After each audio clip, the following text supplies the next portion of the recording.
আমরা এরকম চাইছি, এরকম জায়গায় দাঁড়াও। গাড়ি রাস্তা না আটকে যায়, বললাম তাড়াতাড়ি কাজ হবে তা না।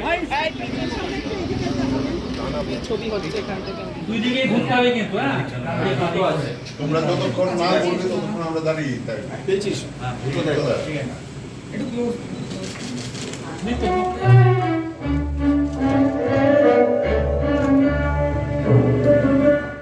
আবার একটু গোলমাল হয়ে যায়, কারণ সব উলট পালট হয়ে গেছে।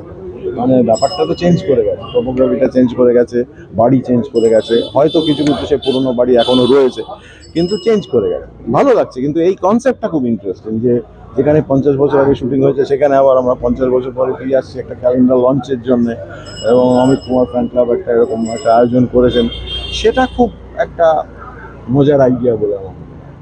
50 বছর পূর্তিতে ক্যালেন্ডার লঞ্চ, সেখানে অনেক স্মৃতি জড়িয়ে রয়েছে শুটিং এর সঙ্গে, কি বলবে একটু যদি ভাগ করে নাও?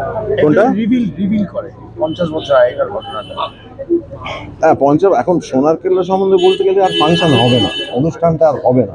কাজেই আমি শুধু এইটুকুই বলতে চাই যে এটা একটা অসম্ভব একটা ম্যাজিক্যাল ছবি, এবং সব একেবারে জিগস পাজলের মতো ফিট করে গেছিল পুরো ছবিটা, কাস্টিংয়ের দিক থেকে, ছবি তোলার দিক থেকে, গল্পের দিক থেকে ইত্যাদি। কাজেই সব মিলিয়ে এটা খুব ম্যাজিক্যাল ছবি, এবং এটা কোনোদিন পুরোনো হবার নয়, এবং এখনো লোকেদের ডায়লগ সমস্ত মুখস্থ, যেটা একটা খুব ইন্টারেস্টিং ব্যাপার। কিন্তু একটা জিনিস শোনা গেছে যে তখনকার সোনার কেল্লায় যেরকম ফাঁকা দেখানো হয়েছিল, কিন্তু সোনার কেল্লায় কিন্তু বসবাস হয়েছে, একটা বসতি রয়েছে এখন। আর সে তো হয়েছে, সে তো অনেক পাল্টে, সে তো পাল্টাবেই, 50 বছরে তো পাল্টাবেই। আমরা গিয়েছিলাম হলে, এবং যখন আমরা শুটিং করেছি তখন ফোর্টের একদিকে একটা আর্মি বেস ছিল আর একটা মন্দির ছিল যেখানে একটু পুজো আর্চা হতো আর কি, কিন্তু বাকি ফোর্ট ফাঁকা ছিল। এবং আমরা তো ফাঁকা ফোর্টে শুটিং করেছি, এখন সেখানে হোটেল টোটেল হয়ে গিয়ে মানে অটো ফটো ভেতরে ঢুকে ছোটখাটো শহর। হ্যাঁ, শহর, একেবারেই শহর। আমি এটাও শুনেছি যে একটু ফাটল টাটল ধরছে এদিক ওদিক, সেদিকে একটু নজর রাখতে হবে, তাহলে তো মুশকিল, একটা হেরিটেজ ব্যাপার। কত বছর পর আবার এখানে আসা হলো? কত বছর পর? 50 বছর। কি চেঞ্জেস দেখতে পাচ্ছ শুটিং এর পর? হ্যাঁ, কি চেঞ্জেস দেখতে পাচ্ছ, আর কতটা নস্টালজিক ফিল? না, যে নস্টালজিয়া মানে সে তো সারা শহর ছড়িয়ে আছে নস্টালজিয়া, কারণ বাবা প্রচুর জায়গায় কাজ করেছেন কলকাতা শহরে, বিশেষ করে যে কলকাতা ত্রয়ীটা উনি আছে, সেখানে তো বিভিন্ন জায়গায় আমরা কাজ করেছি। কাজেই পুরো শহরটা জুড়েই একটা নস্টালজিয়া কাজ করে, এবং সেটা আজকেও অনেকটা ফিল করছি।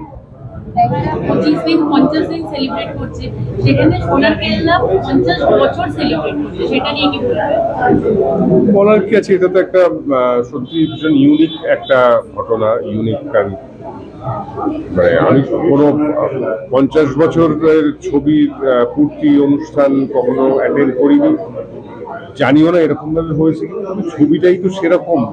তো 50 বছর কেন, হয়তো যদি বাঙালি থাকে, বাংলা ভাষা থাকে, 500 বছর এরকম পূর্তি হবে। সোনার কেল্লা বরাবরই নস্টালজিক। আচ্ছা, এখন যখন সোশ্যাল মিডিয়াতে মাঝে মাঝে দেখো তোমার সোনার কেল্লার যদি ক্লিপস গুলো ভেসে ওঠে, তখন মানে কিরকম লাগে? তার থেকে তো সোনার কেল্লার উপর নির্ভর করে প্রচুর মিম বেরোয়, সেগুলো আরো ইন্টারেস্টিং।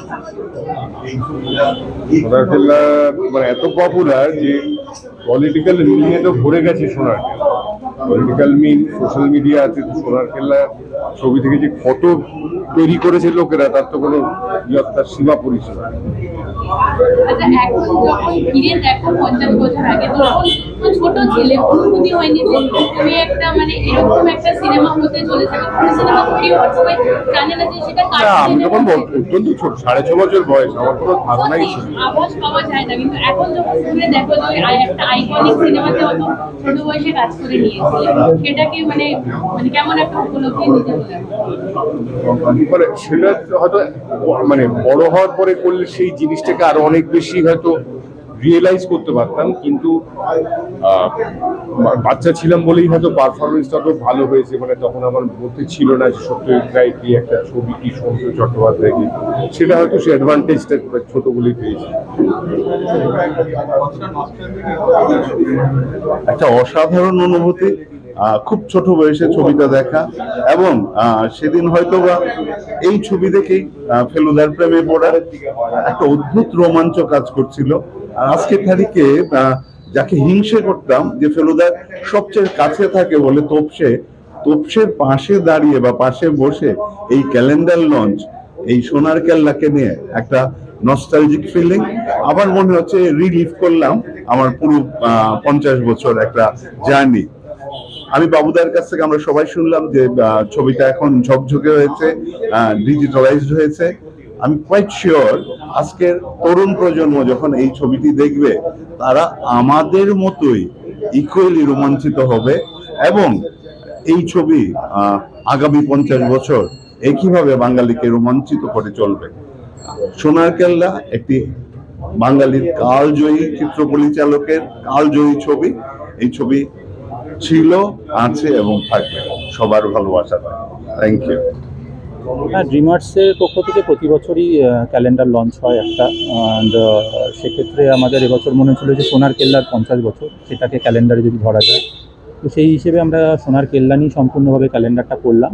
এবং এতে কিছু মুভি স্টিলস, সত্যজিৎবাবুর হাতে আঁকা ছবি, তাছাড়া তোমার আমরা ব্যবহার করেছি লবি কার্ড এবং সিনেমার পোস্টার, বুকলেটস, এবং দেবাশিস মুখোপাধ্যায় বিশিষ্ট সত্যজিৎ রায় সংক্রান্ত সংগ্রাহক, তিনি এটা পুরোপুরি সহযোগিতা করেছেন এই সমস্ত ছবি, এবং শ্যামসুন্দর কোম্পানি জুয়েলার্স এটার নিবেদক।